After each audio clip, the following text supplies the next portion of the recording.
Bonjour à toutes, bonjour à tous, bienvenue au Hub des Territoires. Je suis Sarah Nunes et nous sommes ravis de vous accueillir au Hub des Territoires aujourd'hui en partenariat avec Vraiment. Avant de commencer, quelques mots sur le Hub des Territoires. C'est un dispositif résolument tourné vers l'externe, vers nos partenaires et au bénéfice de nos clients partout sur le territoire.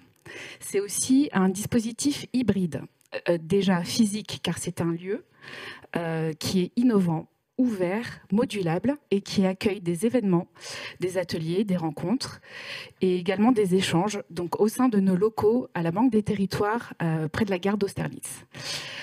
C'est aussi un lieu digital car c'est un espace qui est connecté avec son public et ses partenaires en tout point du territoire. Le hub est destiné à réunir et animer l'ensemble des acteurs territoriaux de l'écosystème de la Banque des Territoires et également à faire collaborer public et privé, à inspirer les réussites territoriales et également à donner toutes les clés pour accélérer la transformation des territoires. Pour cela, nous avons une programmation riche qui se décline selon des formats variés, événements, ateliers, débats, retours d'expérience. Et depuis un peu plus d'1 an et demi, nous avons eu une centaine d'événements qui ont réuni tout au plus de 6000 participants en ligne et en présentiel et ont permis plus de 400 intervenants d'aborder différentes thématiques qui sont cruciales pour les territoires. Vous pouvez retrouver par ailleurs dans le chat Teams les liens de notre programmation et inscription à notre newsletter. Je vais également vous donner quelques mots sur la participation de la Banque des Territoires à ce programme exploratoire et expérimental biodiversité administrative. Ce partenariat s'inscrit dans la démarche d'innovation ouverte de la Banque des Territoires qui est donc le cadre de référence pour les développements de tous nos services innovants à la Banque des Territoires. Ainsi, grâce à ce type de partenariat, nous essayons de faire le pas de côté et de contribuer à la proposition de valeur de la Banque des Territoires, qui est d'être un accélérateur des projets et de la transformation de tous les territoires. Je laisse la parole à Johan Olivier, directeur associé et cofondateur de l'agence de design des politiques publiques Vraiment, qui va nous présenter l'agence.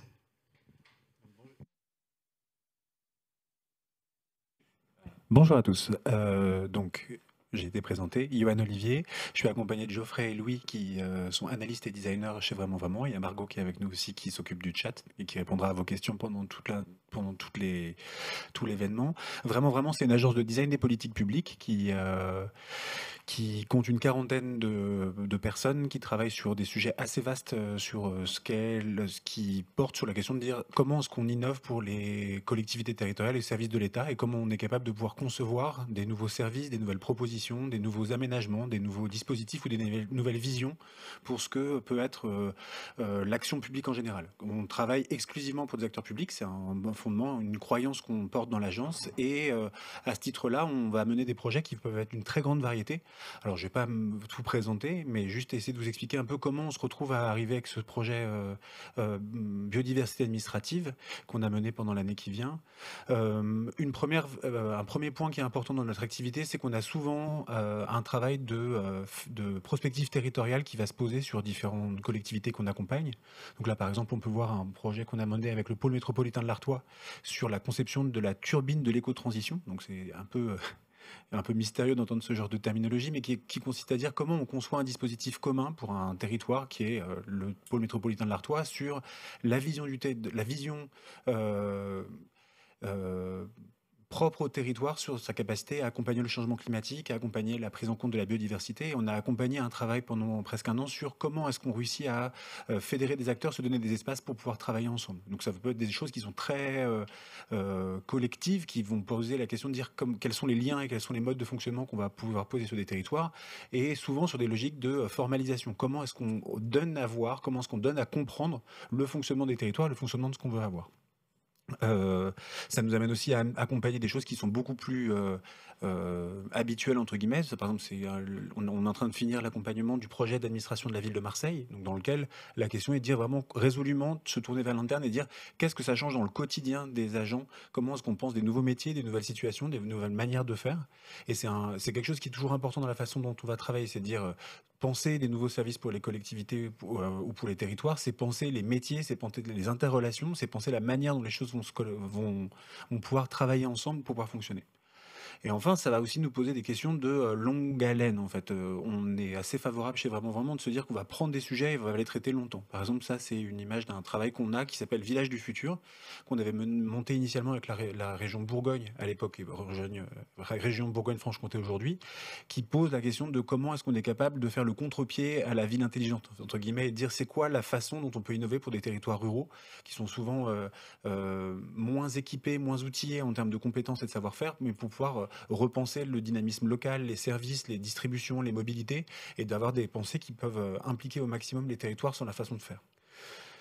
Ces trois exemples-là, ils montrent systématiquement une façon qui est importante dans la manière dont on a pensé le programme de cette année, qui est le fait d'avoir une vision prospective pour les territoires sur un sujet donné, le fait de penser les conséquences que ça va avoir sur les métiers et les organisations collectives des collectivités territoriales, et la manière dont on va pouvoir creuser un sujet de fond. Ici, ça, c'est un sujet que biodiversité administrative, c'est donc la proposition qu'on a eue et que la Banque des Territoires a accepté de suivre avec nous. C'est ce travail qui consiste à dire la biodiversité, c'est une politique publique qui est pas attribué entre guillemets. Donc en fait, tout le monde se renvoie un peu la balle dans la manière dont on va le traiter. On administre beaucoup les humains quand on travaille dans l'administration publique. On administre moins le vivant. Et en fait, c'est une sorte de place qui est difficile à pouvoir construire. Et en fait, nous, dans les différents projets qu'on avait menés, on avait une sorte de zone un peu grise, difficile à travailler, difficile à prendre. Et ça nous semblait être intéressant en termes exploratoires de se dire, si on se pose la question vraiment biodiversité plus administration, quels sont les liens qu'on est capable de travailler? Quels sont les liens où l'administration devrait prendre en compte la biodiversité? Quels sont les endroits dans lesquels elle le prend déjà, parce qu'en fait, on n'est pas en train de réinventer la poudre. Enfin, on ne dit pas qu'il n'existe rien, on dit qu'en fait, c'est un sujet qui est souvent un peu difficile à faire. Donc, on s'est proposé de passer un an à essayer de réfléchir ça, donc avec un peu 3 phases de travail. Une première phase qui est plutôt une phase d'investigation et qui a vraiment porté sur 2 choses. Un, d'un côté, très tourné sur le terrain, donc on a 6 territoires qui ont accepté de prêter le jeu de se faire diagnostiquer, de faire une sorte de carottage à différents niveaux administratifs, la ville, le département, la région, les services de l'État, de dire comment chacun se voit travailler sur un territoire et la façon dont il va apprendre les choses. Donc c'est plutôt un travail d'entretien, d'analyse qu'on a pu mener, donc on va en parler en partie. Et deuxièmement, une chose que vous avez peut-être pu voir là-bas, mais je vous inviterai à regarder ça pendant l'exposition, mais plutôt un travail de cartographie des imaginaires, c'est dire comment on pense la place c'est quoi l'imaginaire qu'on a de la place des relations entre l'administration et le vivant. Souvent, alors les imaginaires de l'administration, c'est déjà difficile. Les imaginaires de l'administration et du vivant, c'est encore plus difficile. Et donc, on a fait tout un travail qui consiste à dire, c'est quoi les récits? C'est quoi les exemples? C'est quoi les œuvres? C'est quoi les éléments fondateurs, les pensées qui existent aujourd'hui, et comment est-ce qu'on est capable de les prendre en compte et de se dire comment on les résout, comment est-ce qu'on les analyse, comment est-ce qu'on peut avoir une attention un peu fine là-dessus. Et ensuite, on a une deuxième phase de travail qui est plus de la proposition et qu'on va en partie présenter aujourd'hui, qui porte le fait de proposer un ensemble de scénarios d'objets administratifs. Donc je mets un gros guillemet sur objet. C'est en fait, en gros, on a travaillé à rendre les différentes propositions qu'on a pu envisager sous la forme d'objets conceptuels qu'on propose de mettre en expérimentation à l'avenir. Et c'est vraiment la façon dont on a pensé cet accompagnement jusqu'à maintenant. Alors, avant de vous présenter ces idées, bonjour, on a envie de vous raconter un peu plus précisément la démarche qu'on a menée donc depuis 1 an. Et pour commencer, on va remercier les 6 territoires partenaires qui nous ont accompagnés pendant cette année, ont été vraiment source pour nous de plein d'apprentissage et nous ont accordé du temps lors d'entretiens qualitatifs avec 50-60 personnes que ce monsieur-là est allé interroger un par un. On a rencontré des élus, des agents, des personnes en charge de programmes de biodiversité. Et donc, on les a choisis parce qu'en termes de biodiversité, ils étaient représentatifs d'une variété d'écosystèmes ou de paysages. On a la Guadeloupe, on a Draguignan, on a La Rochelle. La Seine-Saint-Denis, on a le parc national, naturel régional du Morvan et le pôle métropolitain de l'Artois dont on parlait tout à l'heure.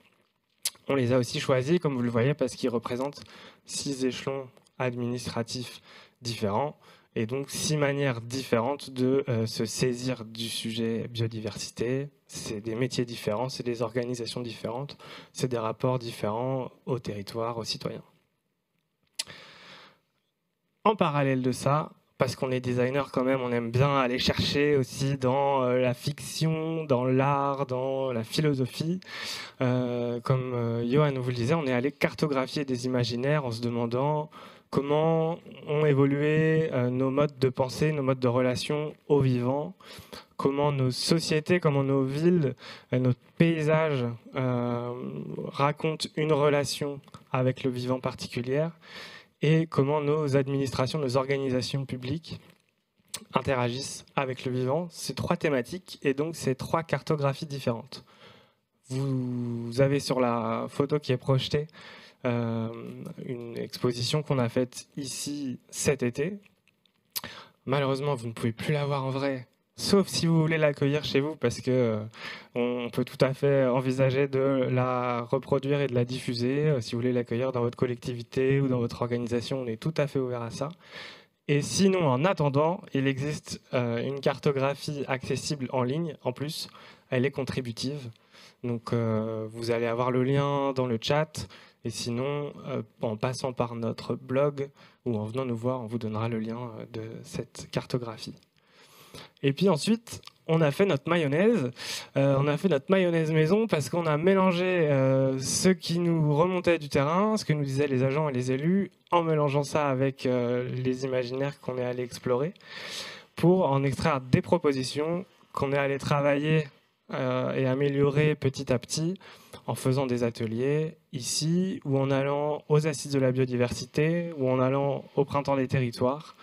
Donc ça nous a permis de rencontrer en plus des territoires partenaires, des associations, des entreprises, des collectivités que nous, on n'avait pas forcément identifiées, mais qui nous ont apporté aussi beaucoup pour la démarche. Je m'arrête là. Je crois qu'on a une collectivité en ligne. Alors exactement, nous avons la chance d'avoir Monsieur Vincent Diaz, qui est responsable du service environnement à la ville de Draguignan, et qui a accepté de partager avec nous son expérience en tant que territoire partenaire. Alors, je ne sais pas si vous nous entendez. Parfait, on vous voit. Parfait. Je vous entends, j'espère que vous m'entendez aussi. Oui. Oui, bonjour, donc je suis Vincent Diaz, je suis le responsable du service environnement de la ville de Draguignan. Là, je ne vous vois plus, mais c'est pas grave. Donc voilà, nous nous sommes rencontrés avec les gens de Vraiment, il y a maintenant 1 an, il me semble, ou peut-être un peu plus. J'ai écouté avec attention votre présentation. Je pense que qui fait quoi dans les infrastructures, ça se résume pas seulement à ça. Il y a aussi plusieurs infrastructures qui font la même chose aussi. Ça, c'était juste pour rebondir sur ce qui a été dit auparavant. Donc, j'ai trouvé la démarche très, très intéressante. De toute façon, réfléchir sur une politique environnementale et sur les outils qui vont nous permettre d'avancer, c'est essentiel. Surtout pour nous qui sommes des petits rouages, en fait. On fait partie de ceux qui essayent d'œuvrer au jour le jour et on est un peu submergé par le quotidien. Parce qu'on s'occupe de beaucoup de choses, de beaucoup de problèmes différents. Et c'est assez difficile pour nous d'arriver à être performants et pertinents, surtout quand on doit avoir une approche systémique par rapport à tout ce qui nous entoure et tout ce qui nous arrive, notamment au niveau du changement climatique. Donc la démarche est très très bien. Je pense qu'on peut être satisfait de ce qui va être proposé, même si quand on m'a présenté les choses, j'ai mis quelques réserves parce que j'avais peur en fait des surcouches par rapport à l'existant. Il faut qu'on fasse quelque chose de toute façon. Toutes les solutions qui sont proposées sont bonnes dans ce qui a été restitué et ce que vous allez découvrir. Je pense que tout est bon. Il faut juste qu'on arrive à synthétiser tout ça et qu'on se mette à travailler, quoi. Voilà. On a besoin de solutions concrètes. Aujourd'hui, on est un peu noyé. Même beaucoup, par tout ce qui nous arrive et par l'urgence. Donc le fait qu'on ait des gens qui viennent nous aider à penser et qui pensent un peu aussi pour nous, vous êtes les bienvenus. Voilà, je suis pas très long, donc je vais m'arrêter là, je vais vous écouter. On continue ou on peut poser une question encore ? Moi, je voulais juste poser une question. En fait, on a travaillé avec la commune de Draguignan, mais on a aussi travaillé avec d'autres acteurs autour. La question que j'avais à vous poser, Monsieur Diaz, c'est à quels acteurs, nous, on doit continuer à travailler sur cette expérimentation pour faire en sorte que vous ne soyez pas seul. Ah ben, il faut travailler avec tous les acteurs du territoire, absolument tous. Je pense qu'aujourd'hui, un des trucs moi qui m'intéresse le plus, c'est de pouvoir organiser des assises environnementales et réunir tous les acteurs au niveau territorial et qu'on puisse tous se mettre à travailler ensemble. J'en ai parlé, j'ai soumis ça à mes élus en leur disant il faut qu'on fasse quelque chose parce qu'on travaille tous dans notre coin, on a des points de convergence à chaque fois, mais en fait je pense que si on travaillait véritablement ensemble, on arriverait à faire bien mieux et plus efficace. Parfait. Je ne sais pas si... Voilà. Non, je pense que ça va. Enfin, on avait 5 minutes, donc... Non, on est bon. Parfait. Merci beaucoup. Merci, Monsieur Diaz. À bientôt. Du coup, je laisse la parole à Geoffrey, qui va nous présenter les enseignements. Alors...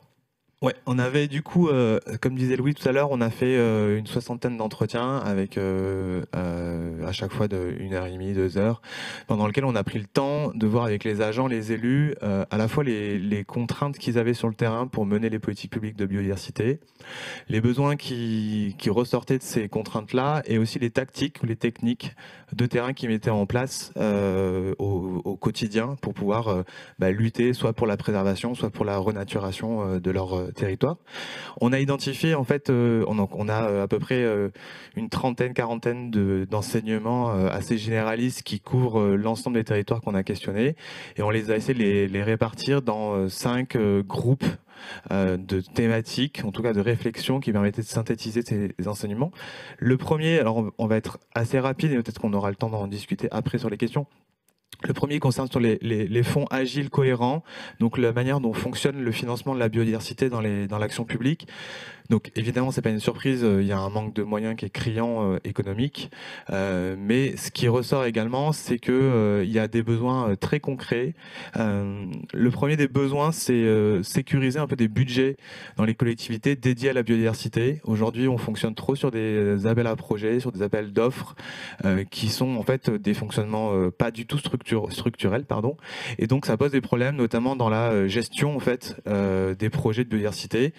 L'exemple qui nous ressort le plus souvent, c'est la question de la végétalisation des milieux urbains ou de la replantation de haies. Et donc il y a de l'argent pour replanter des haies, il y a de l'argent pour planter des arbres dans les villes. Par contre, il y a beaucoup moins d'argent pour les gérer, pour les entretenir, ces espaces-là. Le deuxième enjeu sur qu'on a identifié, notamment en travaillant avec les espaces, enfin les gestionnaires d'espaces, notamment les zones Natura 2000, c'est l'absence de possibilité de mener des micro-projets.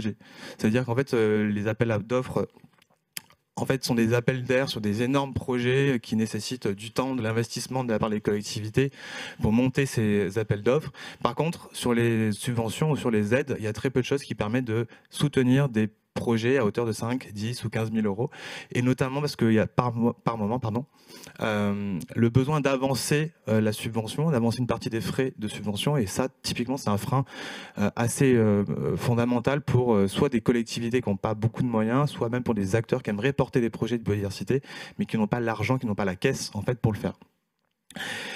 Le troisième grand enjeu sur ces fonds-là, c'est la difficulté d'avoir des fonds qui sont en harmonie avec les besoins très concrets du terrain, et notamment parce qu'il y a des fonds qui demandent en gros quasiment 1 an de montage et ensuite 8 à 9 mois d'instruction, ce qui fait qu'en fait il y a un délai énorme entre le besoin identifié au départ et l'argent qui est soulevé pour pouvoir agir concrètement sur le terrain.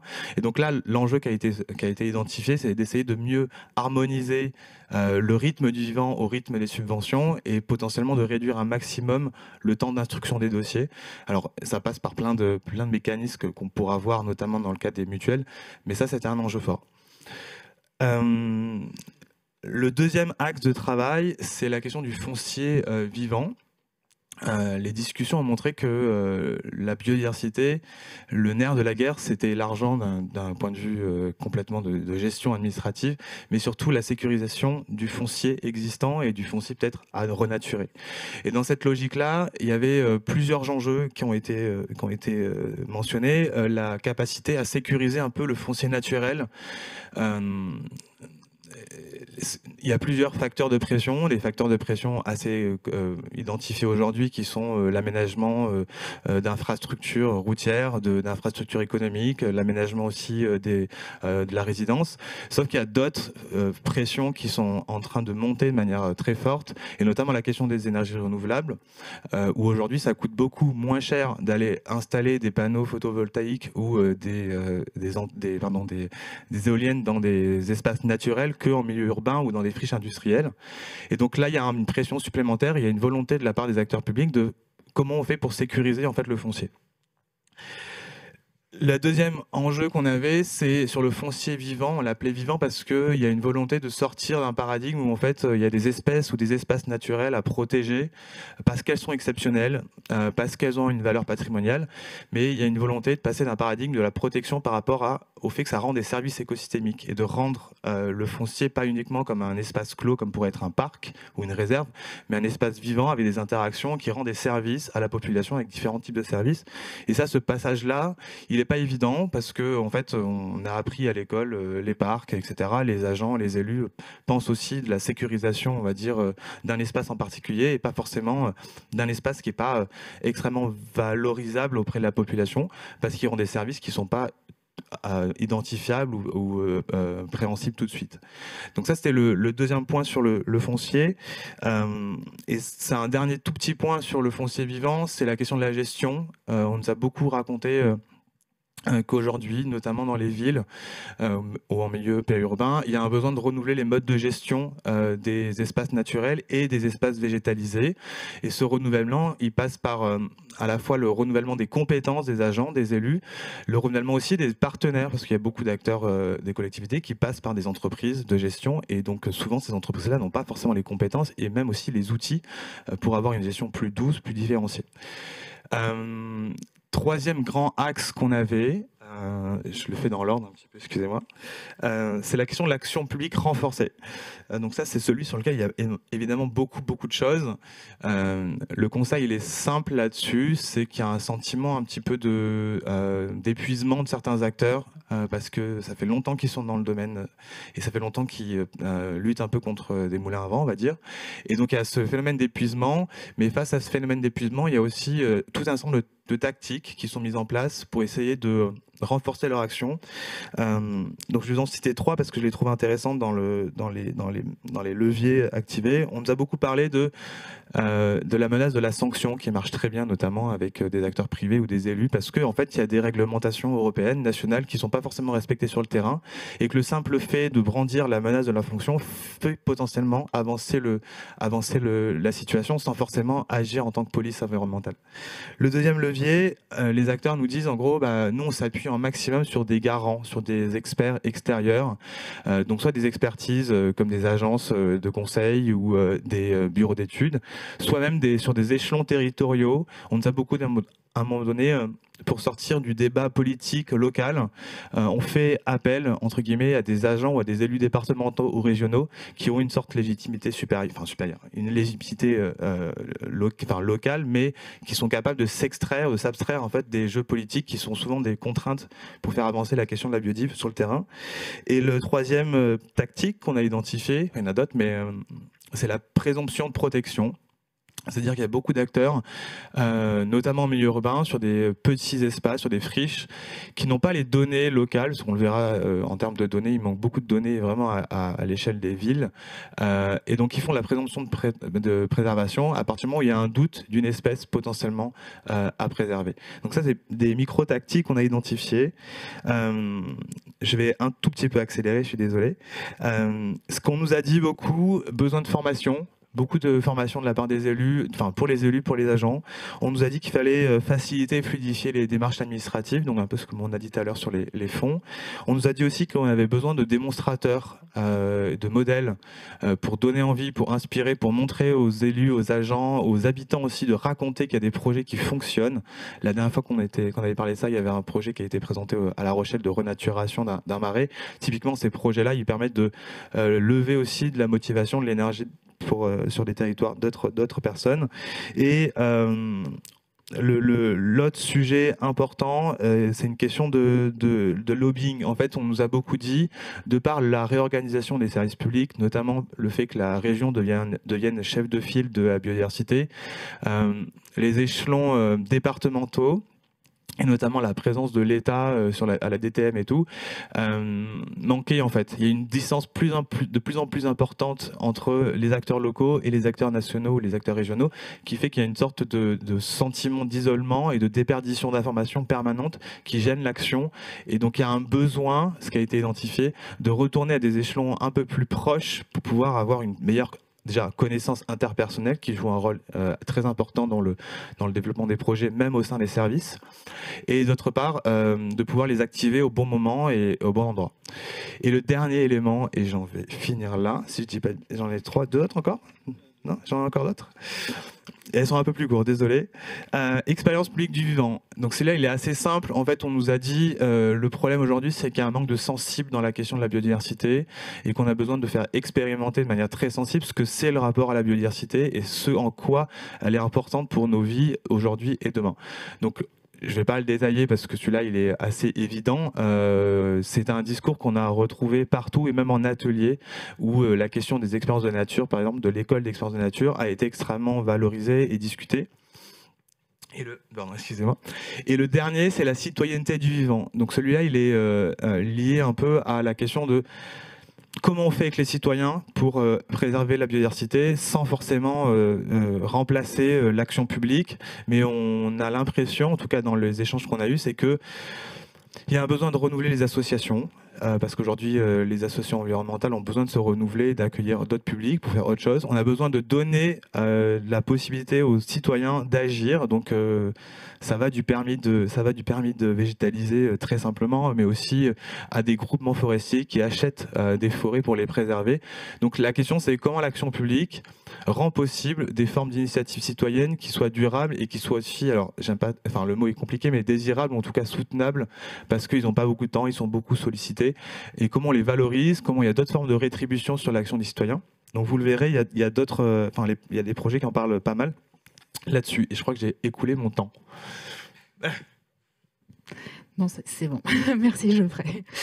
Donc, effectivement, au regard de tous ces besoins, et donc c'est la suite, on va vous présenter les 12 pistes de travail qui ressortent et un peu vous faire l'état des lieux, où est-ce qu'on en est aujourd'hui. Alors on ne va pas avoir le temps de passer dans le détail les 11 pistes parce qu'elles sont très riches, mais on va essentiellement se concentrer sur un focus sur 3 pistes et on aura la chance d'avoir des partenaires potentiels sur ces pistes. Et donc je laisse la parole à Yoann. Oui, ce que je voulais... Alors, en fait, les 11 pistes qu'on va vous présenter là, elles vont systématiquement faire des liens avec les différents sujets qui sont derrière. En fait, c'est très difficile de détricoter les 5 grandes familles d'enseignements qu'on vous a retirées. Et donc, en fait, là, on va présenter 11 pistes qui sont... vraiment, il faut les penser comme des objets à composer. Elles marchent assez facilement entre elles et en fait elles font une sorte on essaie de tisser une sorte de panorama, de continuum de différentes propositions qui se répondent mutuellement et qui peuvent se renforcer les unes les autres. Donc on n'est pas en train de dire que c'est pas non plus une vision dans laquelle il faudrait tout faire. Enfin, on sait que c'est lourd, on sait que c'est difficile de porter des projets et que le temps de décision, le temps de conviction va être difficile. Mais en fait, il faut bien que vous ayez en tête l'idée que ces différentes pistes, au-delà d'être des propositions, elles vont souvent recouvrir des choses qui existent déjà. Et en fait, ça, c'est un point qu'on veut bien dire, c'est qu'on n'est pas en train de dire non plus que ces pistes sont là pour remplacer des dispositifs existants. Parfois, c'est plutôt de leur donner un angle spécifique qui permet de tisser des liens entre des actions qui, indépendamment, se fatiguent ou indépendamment sont peu visibles, alors que si on en fait des consortiums, entre guillemets, elles vont commencer à prendre une saveur et une densité qui est plus importante. Donc, elles ont toutes leurs petites illustrations et leurs petites terminologies. C'est un peu notre travers de designer, c'est de dire que des objets conceptuels, ça permet de mieux travailler ensemble. Donc, on va passer sur les 11 pendant le temps et on va vraiment prendre le temps sur 3 d'entre elles. Donc, sur la mutuelle de la biodiversité, pour le coup, il faut le comprendre comme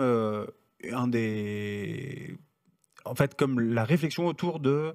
Enfin, le premier constat qu'on a sur les mutuelles de biodiversité, mais ça a déjà été dit, c'est qu'il y a un vrai manque de moyens humains et financiers pour pouvoir monter des projets ambitieux en matière de biodiversité. C'est difficile, c'est lourd, il faut avoir les compétences, les modes de faire, et souvent les collectivités manquent aussi de ce temps, de ces ressources documentaires qui permettent de pouvoir monter ce type de projet. La promesse qu'on veut faire avec les mutuelles de biodiversité, c'est de réussir à se dire, est-ce si on se mettait ensemble à travailler à des échelles autres, à des échelles d'écosystèmes, et si on montait des coalitions ensemble et on se donnait un espace qui était en capacité de pouvoir monter des projets à fort impact pour des territoires. L'idée, c'est vraiment de se dire comment est-ce qu'on sort de l'échelle d'une commune, on sort de l'échelle du département et on va essayer de trouver des ponts d'achoppement communs qui nous permettent de pouvoir travailler à géométrie variable la question du financement des collectivités, des projets de biodiversité en tant que tel. Donc là, ce qu'on représente, c'est pas un espace en tant que tel. On n'est pas en train de dire qu'on va monter une mutuelle dans chaque endroit. C'est une image conceptuelle qui consiste à dire entre les citoyens et les collectivités territoriales et le mode de fonctionnement de la mutuelle, on a un ensemble de pistes qui sont sorties des ateliers et qui nous semblent intéressantes parce qu'elles peuvent fonctionner ensemble et elles dessinent une manière différente de réfléchir à l'économie des projets. Donc, par exemple, la première question qui est souvent assez compliquée, c'est le fait de dire comment est-ce qu'on est capable de progressivement agréger autour d'un projet une adhésion de plus en plus forte sur un écosystème donné et de manière à pouvoir trouver une forme de coopération potentielle. Donc, comment on définit des projets communs, comment est-ce qu'on fait un paysage qui va permettre de pouvoir se dire qu'ensemble, on est capable de proposer quelque chose. Ce qui est assez évident à faire, mais cette question de montage collectif, elle est souvent très statutaire et en fait, nous sommes intéressants de pouvoir le faire au fur et à mesure. Deuxième chose, il y a une vraie question qui est de dire comment est-ce qu'on va pouvoir co-élaborer les projets, comment est-ce qu'on va pouvoir se former collectivement sur les manières de faire. Et donc en fait, on voit bien qu'il y a des questions de, par exemple, comment est-ce qu'on se donne un référentiel harmonisé pour suivre les projets qu'on est capable d'avoir, c'est-à-dire quels sont les impacts qu'ils ont et comment est-ce qu'on se partage mutuellement avec des indicateurs collectifs la perception du fonctionnement du projet.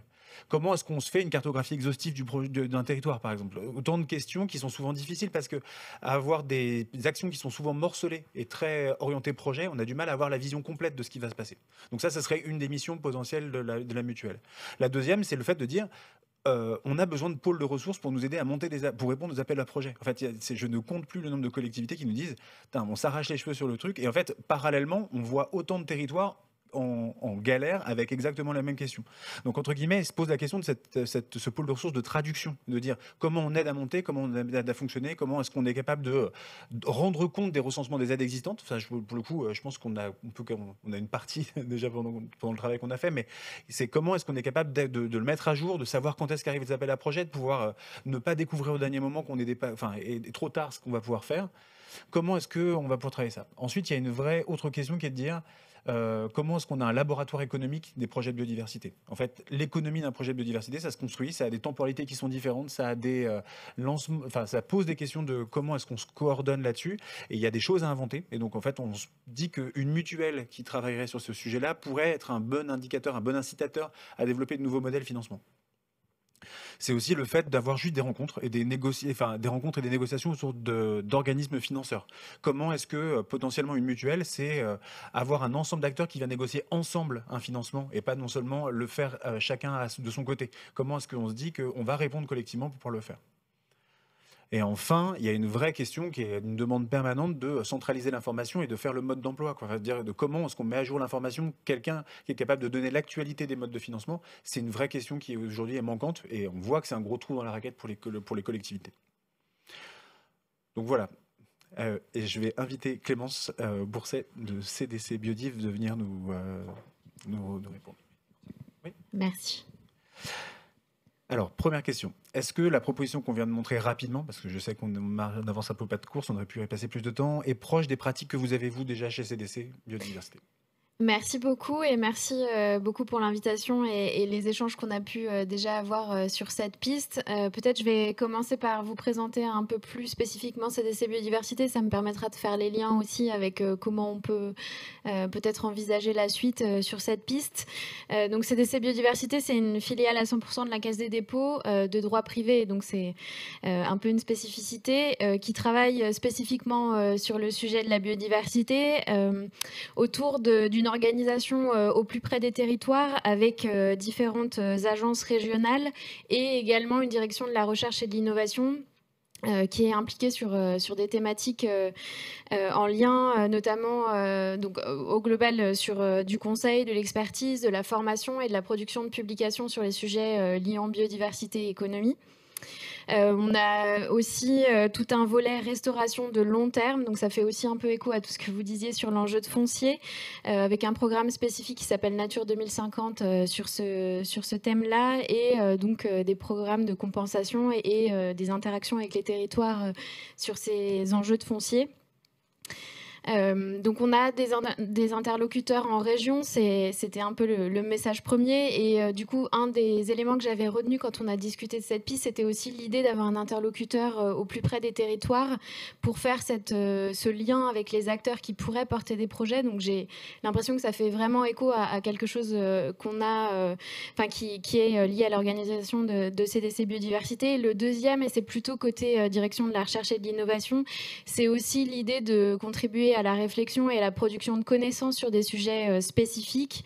On a notamment, dans le cadre de la mission économie de la biodiversité, travaillé sur les solutions fondées sur la nature, sur l'agroécologie, sur les tourismes, qui est un petit peu plus éloigné. Et encore, il y a des collectivités qui doivent se poser ces questions spécifiquement.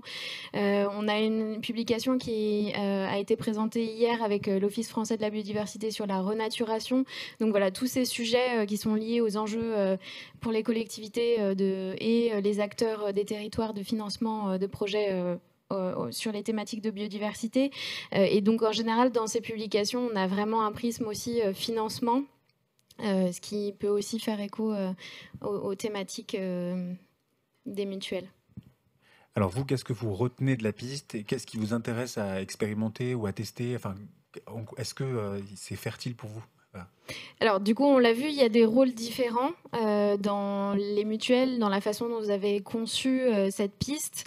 Je pense qu'un point qui est assez clair, c'est la difficulté d'accéder à des financements, et donc il y a un vrai enjeu de recensement des financements. Les critères ne sont pas toujours les mêmes, les temporalités ne sont pas toujours les mêmes, donc ça c'est certainement quelque chose qui fait beaucoup de sens et qui pourrait être creusé. L'identification aussi des interlocuteurs sur les territoires, je pense que c'est aussi un enjeu de pouvoir avoir des personnes ressources vers qui se tourner pour monter les projets, les accompagner. Et donc ça, c'est quelque chose qui fait beaucoup de sens. Il y a également la question de comment est-ce qu'on fait cette mutualisation de projets, notamment pour les petits projets. Ça, je pense que c'est une question qui est ouverte et qui méritera encore de réfléchir. Et l'enjeu retour d'expérience, fourniture d'exemples, je pense que c'est aussi quelque chose qui peut apporter beaucoup aux personnes qui cherchent à faire financer des projets. Et donc, question suivante, comment on s'y met? Qu'est-ce qu'on expérimente? Qu'est-ce qu'on teste?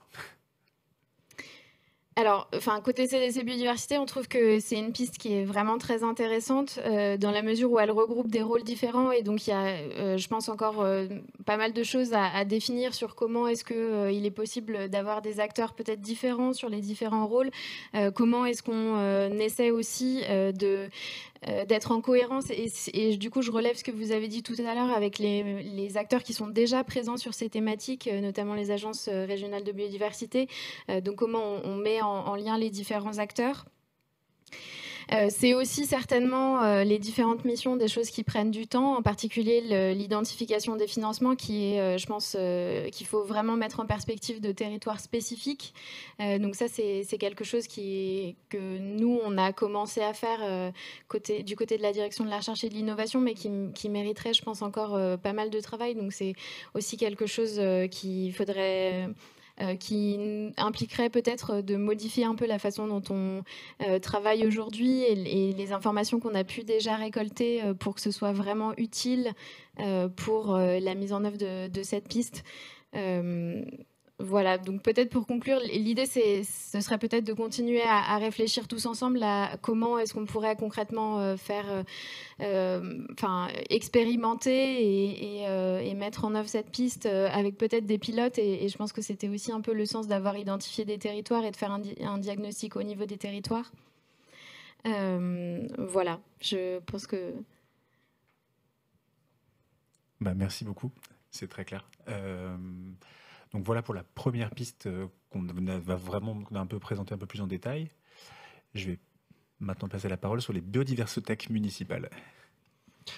Et c'est moi qui vais en parler. Et j'ai hâte d'en parler. Parce que je ne sais pas pourquoi les biodiversithèques municipales, ça n'existe pas déjà. Moi, c'est mon idée préférée. Ouais, c'est dit. Pour commencer et pour souffler un peu, parce qu'on vous dit beaucoup de choses, à un rythme assez soutenu depuis le début, on va faire une petite lecture de texte pour nous mettre dans une biodiversithèque municipale, disons en 2023. Je la lis. Lundi, dernier créneau pour inscrire vos gallinacés à la garderie des poules pour les vacances d'avril. Mardi, les ateliers du soir de fabrication d'abris à chauves-souris reprennent. Mercredi, on récupère les fruitiers restés en hivernage dans vos appartements. Jeudi, distribution de larves de coccinelle pour les jardiniers. Vendredi, bilan de santé des moutons tondeurs municipaux et du percheron scolaire par le vétérinaire. Samedi, on fait du ménage dans la grainothèque. Et dimanche, on installe la nouvelle signalétique pédagogique dans la friche. Ça va, vous vous projetez bien. Donc l'idée de la biodiversithèque municipale ou des biodiversithèques municipales, c'est de raconter un équipement public qui serait le petit frère, la petite sœur des médiathèques, des bibliothèques municipales, mais qui, au lieu de diffuser sur un territoire de la culture, de l'art, diffuse de la nature, de la biodiversité et permet à tout le monde, aux habitants, de participer à la montée en biodiversité depuis chez soi et en étant actif sur son territoire. Alors ce qu'on va vous raconter, encore une fois, c'est une représentation d'une biodiversité municipale, mais elles ne seront jamais les mêmes. Si vous imaginez une biodiversité à la montagne, sur la côte, en ville ou dans un milieu rural, là, ce qu'on vous propose, donc, c'est, on va dire, une biodiversité en milieu rural. Mais, quand je vous la raconte, gardez en tête que c'est pas forcément un lieu, c'est pas forcément un équipement centralisé. Cette idée, ça peut être un programme coporté par des services publics et des établissements qui existent déjà sur un territoire. Donc, ça se trouve, vous êtes à ça déjà d'avoir une biodiversité municipale chez vous et il suffit de réunir les bonnes énergies. Alors, d'abord on commence en regardant une maison, un immeuble d'appartement. L'idée c'est de se dire que chez les gens il va y avoir différentes actions mises en place grâce à ces biodiversités municipales. Chez les gens, ça ne veut rien dire, mais chez vous. Vous pouvez installer des nichoirs, apprendre à faire une mare qui est très bonne pour différentes espèces. Peut-être faire des passages à hérissons dans votre quartier pour qu'il y ait des espèces qui puissent traverser par les jardins et non pas par les routes. Vous allez abandonner votre tondeuse à essence parce qu'il y a la commune qui vous prête des moutons tondeurs. Et puis ça marche sur une maison, mais ça marche sur un balcon, ça marche où on veut. Parce que cet équipement, il est équipé de plusieurs ressources. On peut dire que c'est un Fab Lab du vivant. C'est un endroit où vous allez fabriquer, faire des expérimentations pour construire vos abris à biodiversité, apprendre à faire du lombricompost. C'est un espace où, au lieu de ramener des livres chez vous, vous allez ramener des larves de coccinelle parce que voilà, c'est bon pour manger les pucerons dans votre jardin. C'est un espace où vous n'allez pas ramener des bouquins, mais vous allez ramener des graines. Les grainothèques, ça existe déjà pas mal. Mais cette grainothèque, elle est pensée aussi à l'échelle du territoire pour que il y ait des espèces manquantes qui soient accueillies dans des jardins, sur des balcons, et qu'on ait une vision un peu collective de ces espèces qui sont plantées. Comme j'ai dit, il y a les moutons municipaux, il y a la garderie des poules pour encourager les gens à avoir des poules même s'ils partent en vacances. Il y a de quoi prendre des feuilles d'arbres et des ressources issues des espaces verts pour faire du paillage chez soi. Enfin, vous voyez l'idée. Et puis, il y a des espaces extérieurs. On peut imaginer la biodiversité en ambulant. On peut imaginer qu'elle s'occupe de friches et d'autres espaces naturels et qu'elle y organise régulièrement des animations, des événements, des exercices pédagogiques. On retrouve notre mare ici qui a été faite en présence d'habitants qui ensuite l'ont refait chez eux. Et des sorties, des animations avec des professionnels du vivant ou des associations ou des mycologues, que sais-je, qui vous amènent à rencontrer, à sentir la biodiversité chez vous, sur votre territoire. Voilà pour l'idée. J'espère que ça vous plaît. Il paraît que ça a plu au petit débrouillard. Donc j'invite Moustapha Ouafra à nous rejoindre sur scène.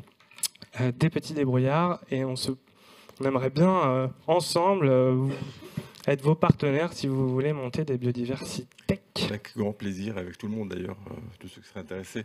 Moi, ce que je retiens de ce que tu as dit, en fait, c'est d'abord que c'est un projet quand même qui coche pour moi pas mal de cases qui permettraient de promouvoir la préservation de la biodiversité, dans le sens le plus noble du terme, et surtout que c'est un espace donc, qui mobilise toutes les ressources sur les territoires que vous l'avez présenté, et qui vraiment donnera une opportunité aux citoyens, du plus jeune au plus vieux, de s'informer, d'apprendre, de débattre, de co-construire, de donner son avis, et d'avoir envie, surtout parce que pour préserver, en fait, on préserve les choses qu'on aime, on préserve les choses dont on voit l'utilité, on préserve les choses en fait, pour lesquelles on a de l'empathie.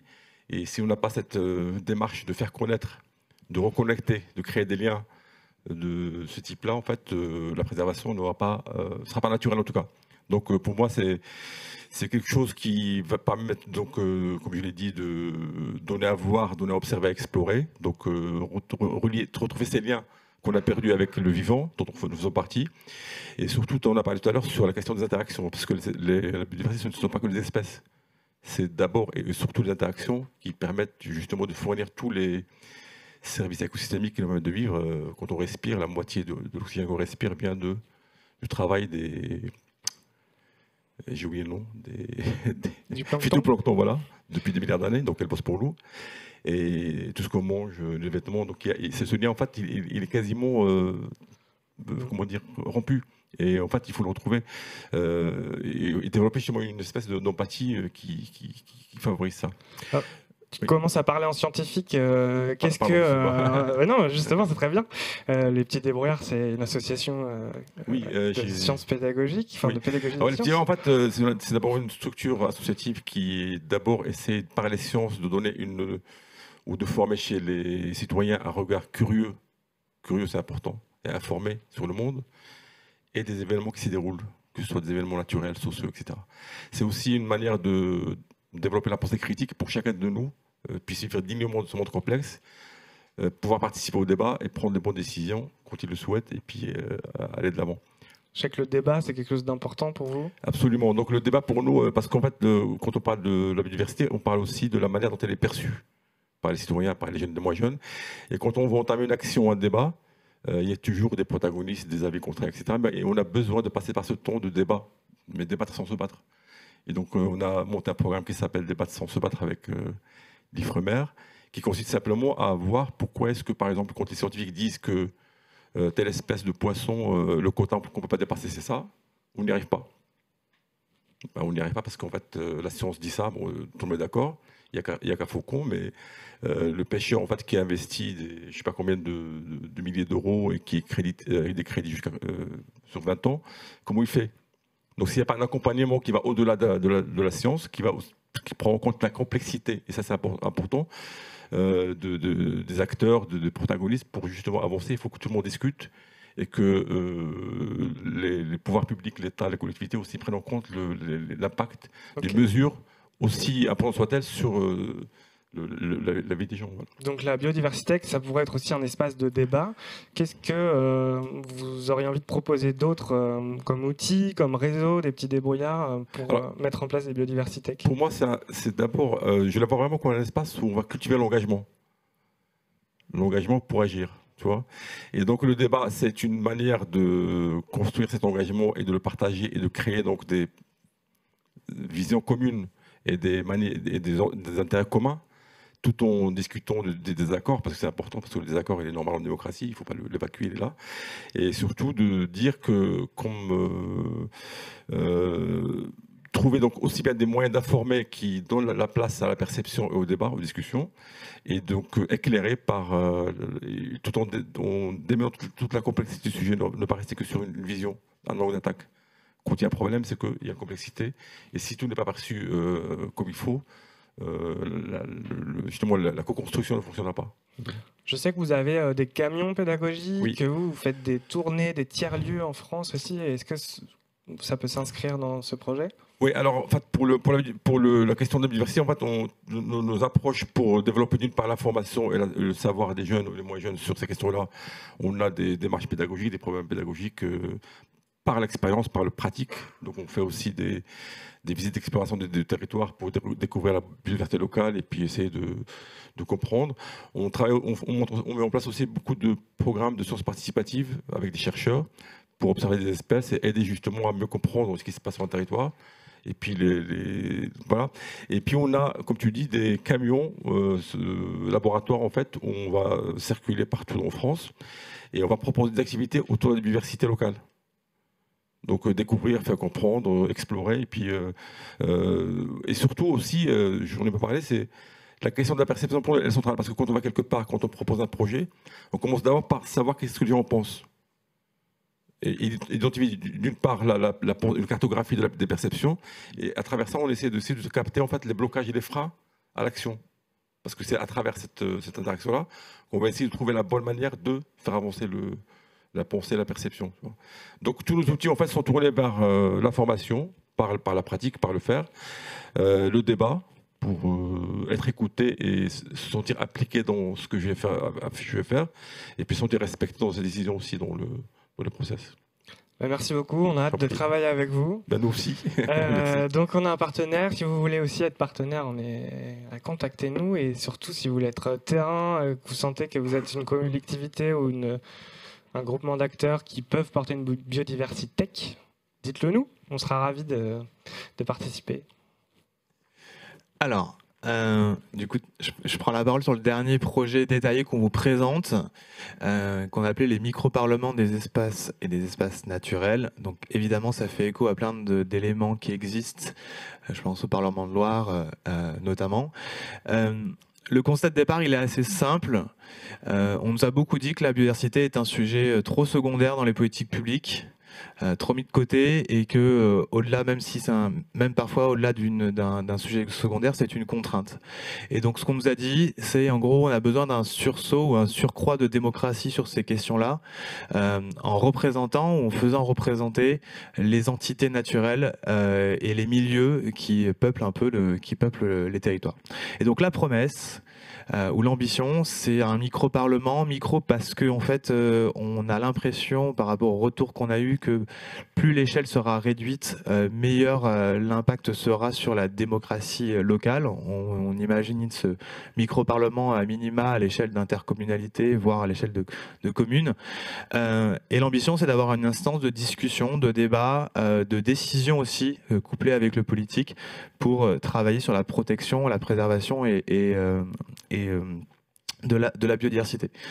Donc on a aussi un schéma là-dessus. Donc on vous a représenté le parcours de ce Parlement. La première étape, et finalement, c'est une définition un peu des besoins et des enjeux de ce Parlement. En fait, c'est un peu comme la Convention sur le climat, c'est qu'il y a besoin d'un contrat social ou un contrat collectif sur à quoi peut servir ce Parlement et quelles sont les marges de manœuvre dans la décision politique. En fait, il y a des prérequis qui sont essentiels, notamment déjà intégrer l'ensemble des représentants de la société sur la réflexion autour de ce Parlement. L'idée, c'est pas de poser un modèle sur chacun des territoires, mais de co-construire ce modèle sur le terrain. Et le deuxième enjeu, c'est de poser les prérequis de fonctionnement ou bon fonctionnement de ce Parlement. Pardon. Le deuxième enjeu qu'on a identifié, en tout cas la première partie de ce parcours, c'est un parcours un peu d'une phase initiatique, c'est-à-dire qu'en fait on a potentiellement tiré au sort des citoyens. Donc là on a mis 6 citoyens et 6 agents ou élus pour représenter la biodiversité dans ce Parlement. Ça peut être un nombre plus important évidemment. Et ces 6 citoyens et ces 6 agents et élus vont passer un rite initiatique, c'est-à-dire un programme de formation accélérée ou pas en lien avec la biodiversité, à la fois sur la partie très connaissance, les connaissances de base, mais aussi sur une partie plutôt de connaissance du territoire, plutôt expérientielle, sensible, pour bien comprendre les enjeux de terrain sur les questions de biodiversité. Ils ont un totem et ils deviennent des ambassadeurs de la biodiversité. Chaque parlementaire, on va dire, devient ambassadeur également. L'autre enjeu, il y a plusieurs phases, mais ce qui nous semble intéressant de discuter avec vous là, c'est il y a une phase d'instance, de dialogue, de formalisation de projets, de propositions très concrètes, et du coup c'est aussi une phase de décision. Donc l'enjeu qui sera attesté sur cette proposition, c'est à quoi sert ce Parlement dans le processus de décision politique et comment les politiques élus, notamment, acceptent cette décision-là, ou en tout cas l'entérinent lors d'instances politiques qu'on connaît. Et le dernier élément, ce qu'on se disait, c'est qu'on a parlé des parlements, et ce qu'on aimerait bien aussi, c'est de voir comment ces parlements peuvent dialoguer ensemble, à la fois sur les territoires et entre différentes échelles. Je vais m'arrêter là, et du coup... j'ai pas fini en fait. Non, mais je vous invite, Céline, à nous rejoindre de Démocratie Ouverte pour pouvoir parler de cette proposition, parce que vous étiez intéressée par la proposition qu'on vous a faite. Enfin, qu'on a faite. Comment ? On se connaît bien. Bonjour. Bonjour. Bienvenue.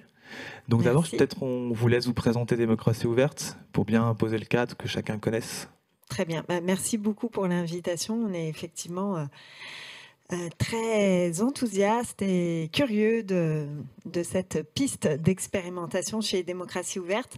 Alors Démocratie Ouverte, c'est une association d'intérêt général, loi 1901, dont la raison d'être, c'est d'œuvrer à la transformation démocratique des institutions et des organisations pour relever les défis du siècle.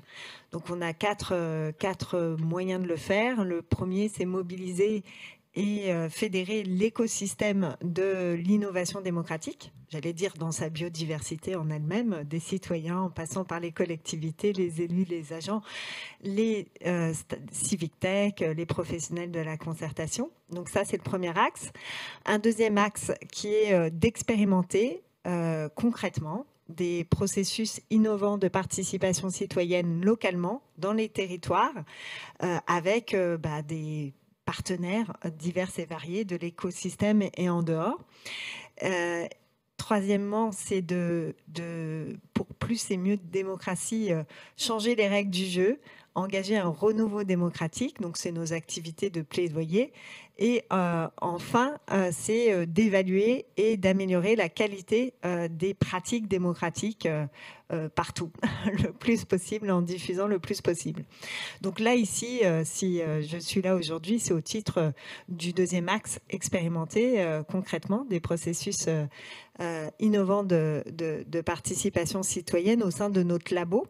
Donc on a un labo dans lequel on a l'habitude, on a fait plus d'une dizaine d'expérimentations et à chaque fois notre méthodologie c'est de trouver des partenaires divers et variés, une collectivité volontaire et pionnière et de tester, d'évaluer, de documenter et d'en tirer les enseignements qu'on rentre dans les communs et qu'on partage à tous dans notre centre de ressources d'innovation démocratique. Donc ça, c'est notre méthode de travail habituelle. Et dans dans nos orientations stratégiques là, pour le prochain triennal 2023-2025, on a envie de renforcer la rigueur scientifique de notre labo, notamment en développant davantage nos partenariats académiques. Et on a envie de prouver la connexion entre une innovation démocratique et un meilleur résultat de prise en compte de réponse à l'urgence écologique. Alors quand je dis de le prouver, en fait on l'a un peu déjà observé empiriquement lors de la Convention citoyenne pour le climat que tu citais. Donc nous on a fait partie de ceux qui ont revendiqué, obtenu, et on était au comité de gouvernance de cette Convention citoyenne pour le climat, qui est une innovation au niveau national. On en a tiré les enseignements et donc j'ai bien noté qu'il y a plein d'enjeux et de points clés dans cette expérimentation qui viennent de certaines recommandations, notamment liées à la décision. Mais donc dans cette expérimentation de la Convention citoyenne pour le climat, on a vu qu'avec un processus vraiment de délibération des citoyens tirés au sort pouvaient vraiment prendre en compte l'intérêt du vivant, l'intérêt du long terme, l'intérêt général à long terme. C'était empirique, les propositions étaient là. Et inversement, d'ailleurs, on a vu que cette expérience délibérative et démocratique, par rapport aux enjeux du vivant, ont engagé les citoyens eux-mêmes. On a vu des parcours des citoyens tirés au sort qui ont été vraiment des parcours très transformateurs pour eux. Et donc, c'est vrai qu'on a à la fois la démocratie aujourd'hui, elle est fragilisée, elle est menacée. Le vivant, l'environnement est encore plus fragilisé et menacé, et vraiment dans l'urgence. Et donc, nous, ce qu'on a envie de tester, c'est vraiment, et pouvoir le faire de manière rigoureuse et scientifique, c'est comment la prise en compte, un processus délibératif de qualité permet vraiment d'améliorer et de répondre à l'urgence écologique du vivant, et comment la prise en compte du vivant permet de renforcer l'engagement citoyen. Donc une sorte de fertilisation croisée qui nous semble intéressante à mesurer, à évaluer. Et puis aussi comment ça crée un nouvel imaginaire démocratique. C'est aussi quelque chose qu'on a envie d'explorer. On y voit aussi une possibilité, et j'étais très intéressée par la piste précédente aussi, pour ça, c'est de créer finalement de tisser des liens entre les sachants et les profanes, les sachants, donc les écologues que tu as cités dans l'expérience. Et voilà, donc ça c'est aussi un point qu'on aimerait voir dans l'expérimentation. Alors j'avais une question, parce que le temps a filé. Aujourd'hui, si on se projette sur une expérimentation très concrète, à quelle échelle on devrait tester ce Parlement et quelles hypothèses, ou en tout cas sur quelles conditions on devrait réunir ces personnes-là? Quelles sont les conditions un peu de réussite de l'expérimentation, potentiellement? Merci.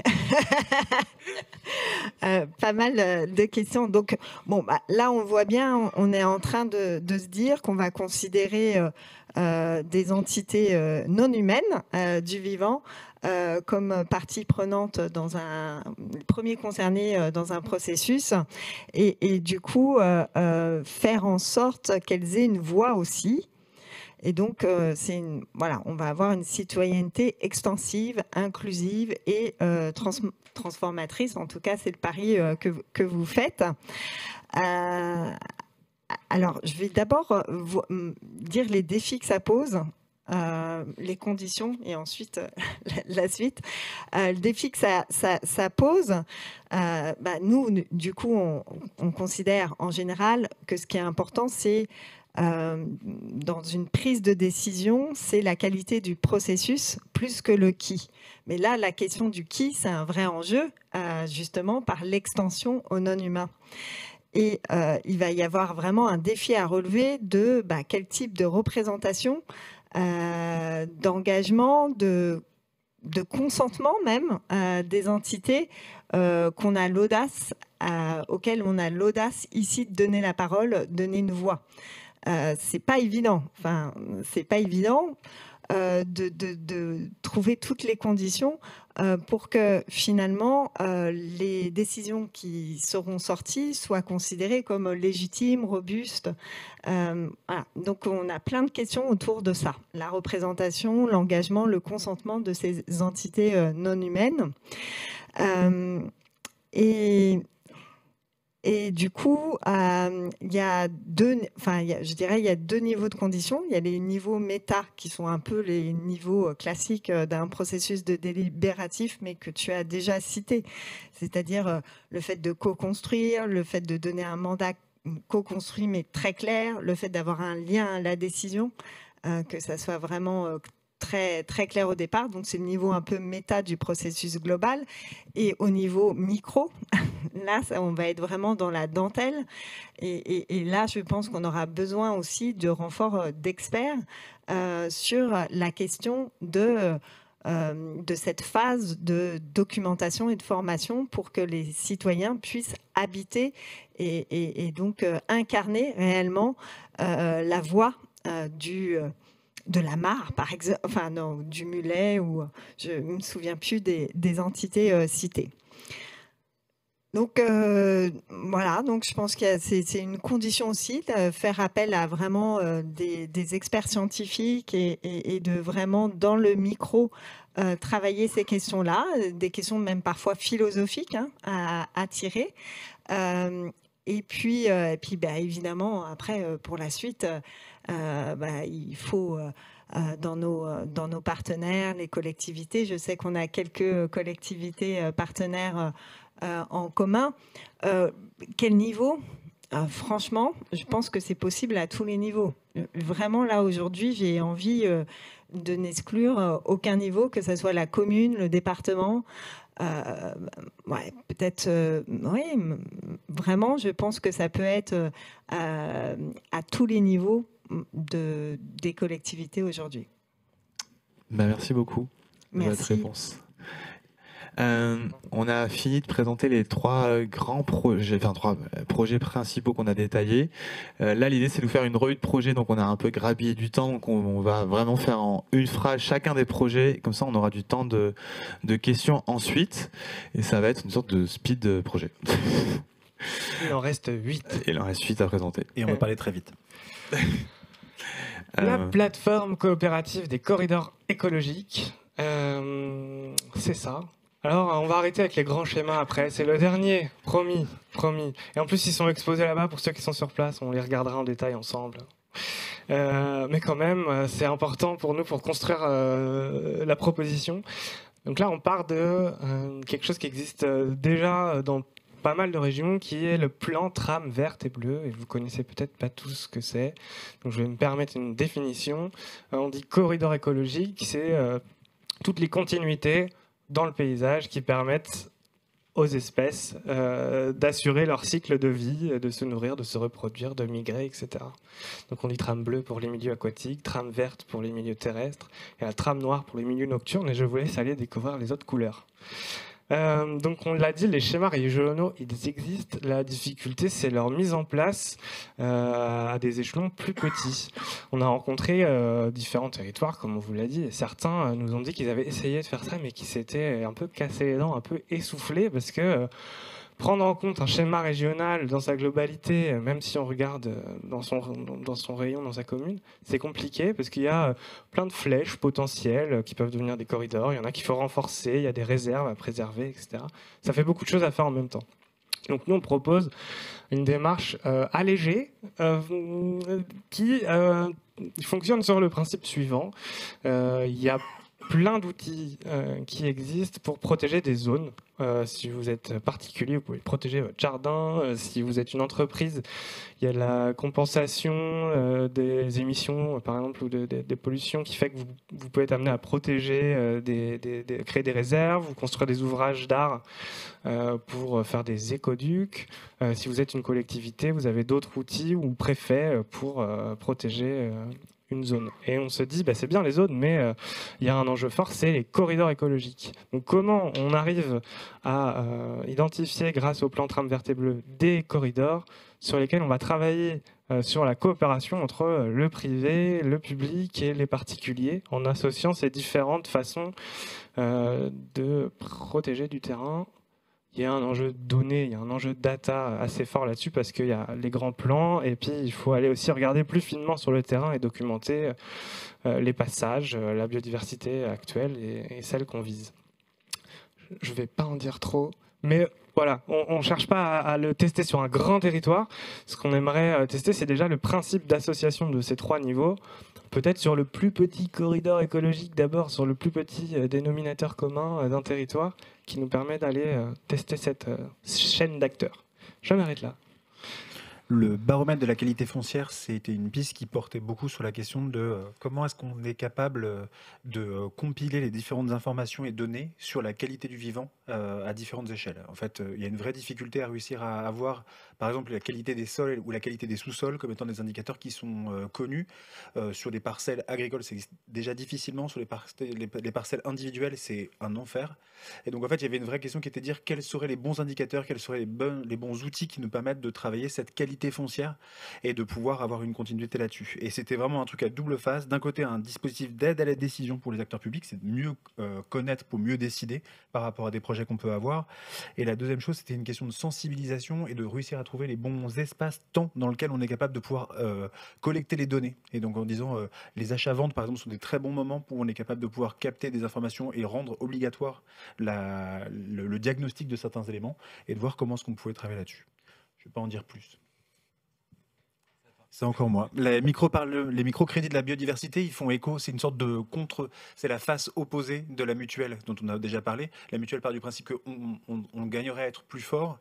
Là, ça pose la question inverse, c'est de dire comment est-ce qu'on est capable de pouvoir proposer des micro-budgets en termes de biodiversité pour pouvoir porter des sujets qui sont effectivement de l'enveloppe de moins de 15 000 € et qui sont souvent des enveloppes sur lesquelles on a du mal à trouver des financements et à pouvoir activer des choses.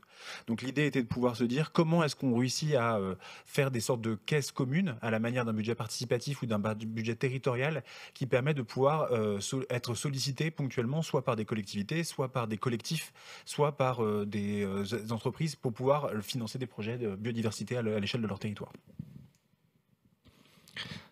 Nos territoires ont besoin d'écoles, d'expériences de nature, des endroits où on va pas dire les enfants, justement, on va s'intéresser aux adultes et on va s'intéresser particulièrement aux adultes responsables qui sont des agents et les élus, puisque c'est nos cibles prioritaires. Et donc l'école des expériences de nature, c'est une réflexion qu'on a envie d'engager et qui nous semble nécessaire sur comment les sciences du vivant, les sciences de la biodiversité peuvent s'associer aux sciences pédagogiques et aux arts pour proposer des formats de rencontres de biodiversité sur son territoire qui soient sensibles et qui ne soient pas forcément sur des statistiques ou sur les grandes définitions de la biodiversité. Et du coup, ça peut être avec des camions comme ceux des petits débrouillards, on peut imaginer des formats de résidence d'artistes et de scientifiques qui font redécouvrir son territoire, voir qu'est-ce qui a des bons impacts, qu'est-ce qui a un mauvais impact, une sorte de avant-après un projet, l'impact sur la biodiversité. Voilà. On attend des partenaires aussi sur cette proposition. Les régies interterritoriales des communs naturels, c'est la promesse un peu folle d'une gestion redistribuée ou très horizontale d'espaces de nature ordinaires. On a constaté qu'il existe beaucoup de dispositifs de protection, de préservation des espaces de nature un peu extraordinaires, très peu sur des espaces qui permettent des services écosystémiques. Et le deuxième enjeu, c'est qu'on a constaté qu'il y a de plus en plus d'acteurs, notamment les conservateurs d'espaces de nature, qui galèrent en fait tout simplement à trouver des gestionnaires de ces espaces-là. Et l'enjeu de ces régies-là, c'est de se dire qu'il y a un enjeu commun de protéger ces communs naturels, de les aménager, de les soigner, de les protéger. Et donc c'est l'objet de ces régies interterritoriales. Les pépinières pédagogiques publiques, c'est une proposition qu'on fait parce qu'il y a un besoin assez important, massivement et urgemment, de produire des essences qui vont pouvoir répondre aux enjeux d'adaptation climatique et pas juste de produire des essences, mais de transformer les pratiques d'aménagement, les pratiques métiers dans le privé comme dans le public, à travers, du coup, voilà, qu'est-ce qu'on va planter, qu'est-ce qu'on va créer comme paysage végétal pour demain, en embarquant, si possible, parce qu'on a envie de proposer ça aussi, de la société civile. Voilà. Comment on peut imaginer des pépinières publiques qui s'appuient aussi évidemment sur des partenariats avec les pépinières existantes, qui existent et qui font du bon boulot, pour valoriser et faire valoriser ce qu'on connaît déjà et ce qui marche, et faire de la recherche à travers des jardins et des forêts tests pour aborder le temps long dans l'aménagement. Il peut y avoir des pépinobus et on peut imaginer des pépinières décentralisées où l'hiver, au lieu de chauffer des serres, on utilise les maisons des gens, les terrains des gens pour distribuer des plantes, des plants, et que chacun en prenne soin sur un territoire. C'est un peu un adopte une plante. Moi, je vous présente les volontaires de la biodiversité. On a beaucoup travaillé par analogie pendant ce projet-là, et là, il y en a quand même pas mal. Il y a les pompiers volontaires, il y a les services civiques, il y a plein d'analogies différentes. En fait, les volontaires, c'est un réseau local ou des réseaux locaux qui permettent d'intervenir de manière ponctuelle pour aider les collectivités sur des chantiers de biodiversité, sur le montage de projets. Ce dont on s'est rendu compte, en fait, c'est que des élus, des agents qui sont sur leur terrain n'ont pas forcément conscience de toutes les capacités et les compétences qu'ils peuvent mobiliser à un moment donné. On m'a sorti une petite phrase que je remets souvent en atelier, mais on ne trouve pas un ornithologue à chaque coin de rue. Et pourtant, sur des territoires, il y a des ornithos.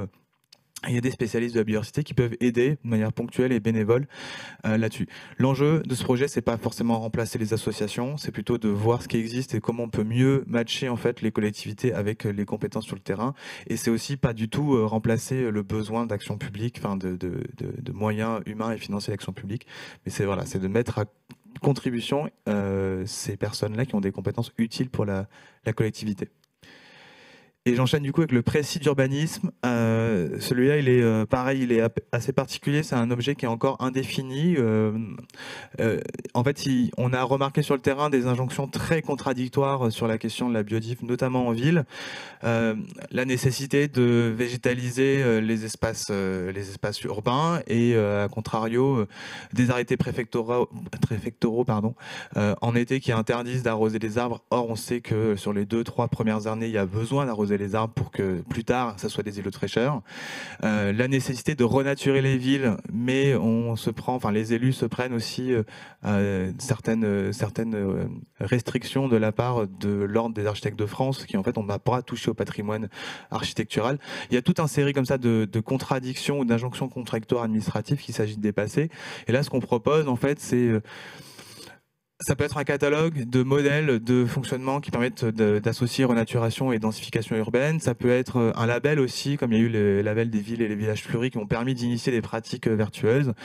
Ça peut être tout un ensemble d'objets qu'on n'a pas défini, mais qu'on a qualifié de précis d'urbanisme. Et c'en est terminé là pour les 8 projets. Et je te laisse la parole.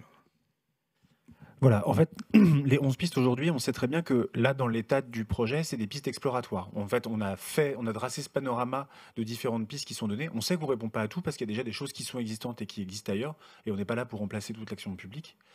Elles répondent aux différentes thématiques et aux différents grands enseignements qu'on vous a présentés initialement. Et aujourd'hui, pour nous, ça va être le moment dans lequel, sur ces échelles de projets assez exploratoires, comme on a pu l'avoir avec Village du Futur il y a 10 ans maintenant, on sait qu'il va falloir du temps pour que ça puisse apparaître, que ça puisse exister, que ça puisse être expérimenté. Alors on en trouve déjà certains dans quelques projets qu'on peut déjà mener en interne de l'agence.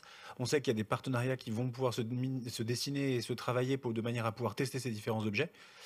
Pour nous, on le voit vraiment comme un objet ouvert, c'est pas quelque chose de propriétaire, et si vous voulez les réutiliser, les réemployer à votre façon, c'est une invitation forte qu'on vous passe là-dessus. On aura un plaisir à diffuser et à partager ces choses-là. Ce qui nous permet de passer aux étapes d'après, qui consiste à dire que sur cette question de passage à l'action, on est encore en train de bâtir les partenariats pour pouvoir faire avancer les projets, mais vous pouvez retrouver l'ensemble de la démarche et des différentes propositions sur le site de notre blog, le blog de la démarche qui s'appelle Biodiversité administrative, dans lequel on a compilé des éléments éléments de récit, des éléments de réflexion, et on va bientôt mettre en ligne les différentes compilations de ces différents scénarios en détaillé avec le temps de les lire. Là, c'est aller vite, on sait très bien. L'idée, c'est aussi qu'on a bâti pendant cette démarche un ensemble d'outils d'animation, de pédagogie qui ont une vertu. Il y a plusieurs fois des moments où des acteurs nous ont dit est-ce qu'on pourrait avoir les outils? Parce qu'en fait, on voit très bien comment ça peut être des objets qui permettent de faire pédagogie ou d'enclencher des démarches collectives à l'échelle d'un territoire. L'idée, c'est que là, dans l'année 2023, on consolide cet élément-là pour se dire, à partir de nos outils, comment on acquiert des notions de base sur la définition de la biodiversité, comment on outille les gens pour cartographier la place dans un écosystème des différentes parties prenantes et qui fait quoi sur un territoire. Ça, c'est quelque chose qu'on avait déjà bâti.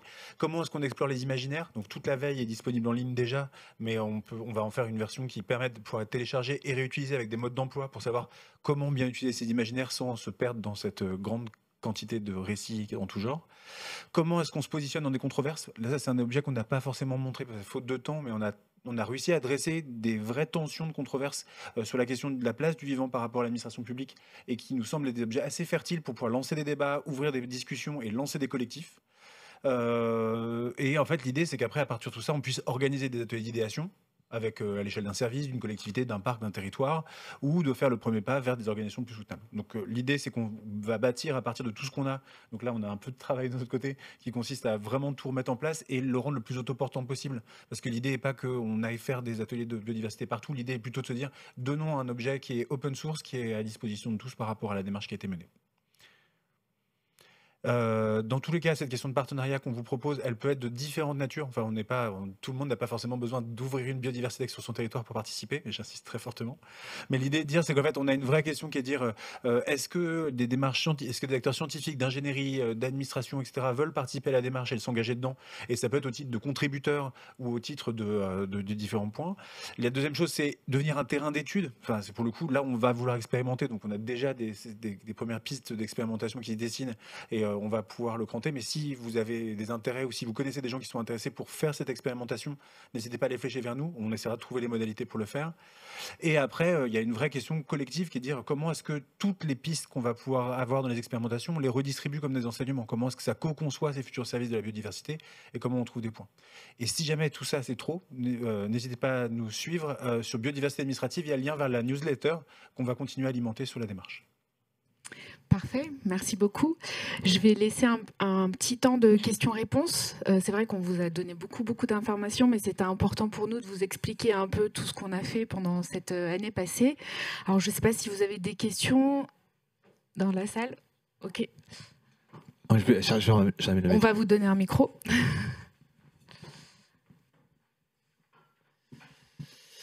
Merci, bonsoir et merci beaucoup pour cette intervention. Pour refaire le cheminement, en fait, j'avais peur de tomber dans quelque chose de trop conceptuel et hors sol de mes lunettes à moi, parce que je viens du milieu des startups, et ce que je trouve super intéressant, c'est que je vois des synergies que vous posez entre les phases d'idéation, de réflexion, de co-création.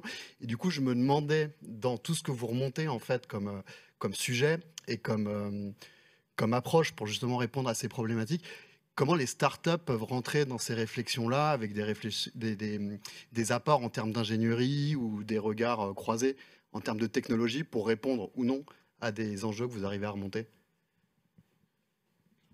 C'est des questions qui se sont posées. En fait, il y a certaines pistes sur lesquelles ça va plus se jouer. En fait, il y a une vraie question de data, en tout cas, qui est clairement un champ à explorer sur la question des données du vivant, sur lequel on a une vraie difficulté à compiler les informations et à les qualifier. En fait, on a peu de capteurs, il y a des capteurs qui existent, mais en fait, ils sont pas forcément aux mêmes échelles. Il y a une vraie question de quelle est la bonne maille à laquelle les données vont pouvoir être utilisées. On a certaines données qui sont à des échelles territoriales, départementales, communales, à des échelles de parcelles, et c'est pas forcément les échelles qui sont utiles pour tous. Donc en fait, là, on sait que sur cette question-là, il y a quand même pas mal d'informations. Cartographie, data, pour le coup, c'est un sujet qu'on va retrouver à différents points. Après, pour le coup, nous, on est assez ouverts sur les questions. Enfin, on n'est pas répulsif par rapport à ces questions-là. En fait, traitant de la question administrative, c'est vrai qu'on s'est beaucoup tourné sur les questions de dire comment les collectivités s'en saisissent. Par contre, dans les formes d'intervention, dans les modes de fonctionnement, on n'est pas prescriptif là-dessus. Donc, je pense qu'il y a plusieurs. Si on rentrait dans le détail des pistes, il y a pas mal d'endroits dans lesquels ça serait pertinent. Surtout dans la gestion des financements, je me disais, parce qu'on met beaucoup d'argent dans des projets tech qui n'aboutissent pas, parce que la start-up meurt, alors que finalement, ce qui était développé en termes de tech pourrait servir à des projets. Donc il y a la question de l'arbitrage des financements au niveau local Ouais. qui semble hyper intéressante. Alors ça, pour le coup, je pense que c'est un bon sujet. Je sais que, par exemple, la Station F commence à voir tourner les questions. En fait, je sais qu'ils ont eu beaucoup de sujets qui étaient beaucoup tournés sur IA, crypto, et que d'un coup, ils commencent à voir arriver ces sujets-là aussi en interne chez Station F. Donc je pense que on n'est pas les seuls à se poser la question et que il y a un... Enfin, faut pas que ça devienne les green tech, soyons clairs. Enfin, je veux dire, il y a eu beaucoup d'éléments qui étaient beaucoup portés sur ces questions de quantifier, donner des informations. Mais il y a une vraie question, en tout cas, pour côté, côté start-up, à mon avis, il y a vrai deux difficultés. C'est l'interopérabilité pensée dès le début des start-up, parce qu'en fait, si on travaille avec des données publiques, la vraie question, c'est de dire comment ces données restent publiques et comment on est vertueux par rapport à ça. Et une deuxième question, c'est vraiment la question de frugalité par rapport à ces solutions. On a vu, enfin, moi, ça m'est arrivé de voir certaines start-up arriver avec des solutions très lourdes pour répondre, c'est prendre une pelleteuse pour saisir un œuf à certains moments. Et je pense qu'il faut réussir à trouver aussi quel est le bon niveau d'information par rapport à ça. Et je pense que si on tient frugalité et open source, déjà on tient deux bons objets pour pouvoir travailler sur, une bonne synergie avec les acteurs publics. Merci. Je ne sais pas si on a des questions en ligne. Alors. Michael nous demande si on référence les sources ou initiatives existantes dans les pistes présentées cet après-midi, notamment sur le sujet des micro-parlements.